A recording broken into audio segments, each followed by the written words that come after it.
Ok, donc on va commencer. Donc bienvenue, je vous remercie d'être présent aujourd'hui pour ce webinaire. Nous allons d'abord commencer par nous présenter, ensuite je vous dévoilerai le déroulé précis du webinaire.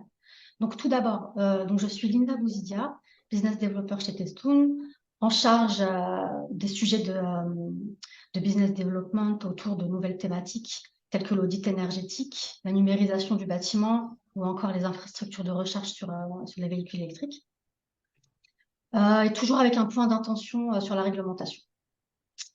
Donc, je vais laisser maintenant Monsieur Jean-Michel Catrin se présenter et présenter Testoon.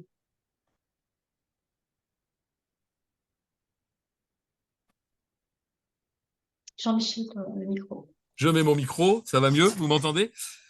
Ok, bonjour, merci beaucoup Linda. Bonjour et bienvenue à tous. Il y a encore des personnes qui se connectent, mais bon, comme il y en a déjà qui étaient là, on va démarrer. On a un contenu assez dense ce matin, donc et puis on a des invités prestigieux que je remercie.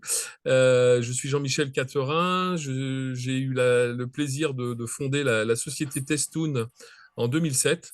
Et depuis, nous sommes devenus un acteur du monde du contrôle technique dans le bâtiment. Et nous fournissons des solutions de test, mesure, contrôle, diagnostic à de nombreuses professions qui tournent autour du contrôle dans le bâtiment et dans l'immobilier, donc que ce soit les diagnostiqueurs immobiliers, les bureaux de contrôle, mais de plus en plus, depuis quelques années maintenant, également de la maîtrise d'œuvre, des bureaux d'études, des architectes. Et la plupart des technologies que nous proposons, ce sont des appareils. Ça tourne également autour de logiciels dans certains cas, qui permettent de faire des contrôles in situ et dans le but en général d'améliorer ou de respecter des réglementations qui tournent autour de la sécurité, de la santé et de plus en plus autour de l'efficacité énergétique, puisque donc avec tous les engagements gouvernementaux sur la rénovation, c'est un sujet qui est de plus en plus à l'ordre du jour et c'est ce dont nous allons parler aujourd'hui. Merci Jean-Michel. Maintenant, au tour de nos intervenants de se présenter. Tout d'abord, Monsieur Mouchot. Oui, bonjour à tous. Stéphane Mouchot, directeur général de l'OPQIBI, l'organisme de qualification de l'ingénierie. Merci. Monsieur Kouban. Bonjour à tous, Abdelatif Kouban, donc directeur général d'ITER, donc bureau d'études thermiques. Merci, Monsieur Kouban. Donc maintenant, je vais vous présenter le déroulé de ce webinaire. Avant, évidemment, il faut que j'excuse Monsieur Agoguet, le président de l'association des thermiciens et auditeurs, qui devait se joindre à nous. Il a eu un problème personnel et n'a pas pu honorer de sa présence. Donc, Monsieur Kouban prendra le relais sur la partie enjeu. Donc maintenant, pour le déroulé du plan, donc après un rapide rappel du contexte général, nous nous attaquerons à la réglementation dans l'habitat et le tertiaire. Nous continuerons ensuite avec les points clés de la qualification avec le président de l'OPQIBI. Ensuite, nous verrons les enjeux auxquels sont confrontés les bureaux d'études avec l'intervention de M. Kouban du bureau d'études thermiques ITER. Et nous terminerons enfin avec une vue d'ensemble du matériel, avec à la clé le témoignage client du bureau d'études thermiques ITER. Évidemment, à la fin, on aura une session de questions-réponses. Donc, tout au long du webinaire, vous avez l'espace QR pour poser vos questions et nous tâcherons d'y répondre à la fin. Il y aura également un petit quiz et un petit sondage pour évaluer vos connaissances et avoir votre point de vue sur certains points. Voilà. Donc maintenant, pour ce qui est du contexte actuel. Comme vous le savez, nous sommes à l'ère de la décarbonation et du défi énergétique.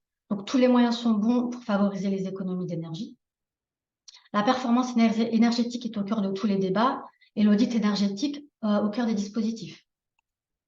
Tous les bâtiments sont concernés, que ce soit l'habitat, le tertiaire, la copropriété, la monopropriété. La réglementation est très riche en la matière.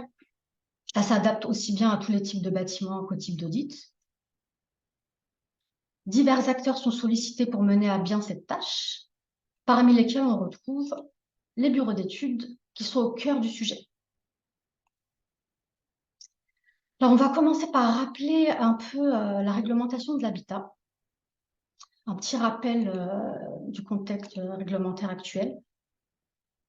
Donc, tout d'abord, la maison individuelle. Donc, il faut distinguer ici l'audit incitatif de l'audit obligatoire. Donc, l'audit incitatif est celui qui ouvre le droit aux aides financières en cas de rénovation énergétique de maison. Il est régi par le décret du 30 mai 2018 et qui définit la qualification des auditeurs, et par l'arrêté de novembre 2020 qui définit les travaux éligibles à la prime, aux aides financières. L'audit obligatoire... Linda, je peux vous couper? Oui, bien sûr, je vous en prie. Parce que justement, l'arrêté du 17 novembre 2020, il a été remplacé pas plus tard que hier, je crois, Oui. par un nouvel arrêté. Ah, ben merci, Voilà.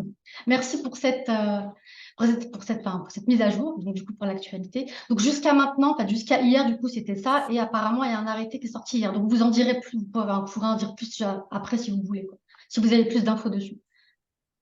Donc pour la partie obligatoire, donc c'est la loi climat et résilience d'août 2021 qui impose une obligation d'audit en monopropriété pour les logements E, D, F et G. Donc, pour les logements classés F et G, donc l'obligation est entrée en vigueur au 1er avril 2023 et elle le sera ensuite progressivement pour les logements classés E et D en 2025 et 2034. Donc, c'est les décrets et arrêtés de 2022 qui vont définir les qualifications et les compétences des professionnels, ainsi que le contenu rapport d'audit. Donc, voilà où on en est. Donc, ce qui signifie que depuis le 1er avril 2023, il y avait une cohabitation de ces deux types d'audits qui obéissent à des logiques différentes. Donc, comme vous l'aurez bien compris, l'audit incitatif a pour but d'orienter un propriétaire dans le choix de travaux ouvrant droit aux aides financières, alors que l'audit obligatoire, lui, informe l'acheteur de travaux effectués pour une remise en conformité de son bien. Ensuite, il est libre de les réaliser ou non. Donc, ce qui fait que une convergence de ces deux audits est prévue au 1er janvier 2024 sur la base de l'audit réglementaire. Ça a été annoncé par la DHUP lors d'une conférence semaine dernière. Ce qui signifie que ces audits ils convergeront sur la base de la méthode 3CL et sur la trame de l'audit réglementaire. Pour bien comprendre le calendrier de cette mise en œuvre, la DHUP a dévoilé ce calendrier. Donc, jusqu'au 31 décembre 2023, il est encore possible de réaliser des audits